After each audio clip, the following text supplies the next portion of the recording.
Hello guys, এই চ্যাংড়াটাকে বললাম আমরা একে থোপরা ফেসরা ব্যান করে দিছে।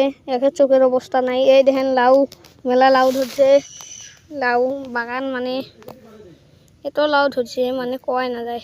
এই দেখেন ধানবাড়ি মানে ফাইনালি আমার ধানখানি পাকি গেল। ঘোড়া গাঁৱত ধানখানি পাকি গেল। এই দেখেন হাই কবাত চাল গেল। এই দেখেন মেলা ধানবাড়ি, একদম পুরা ধানবাড়ি। এই দেখেন মানে কয় না এত ধানবাড়ি।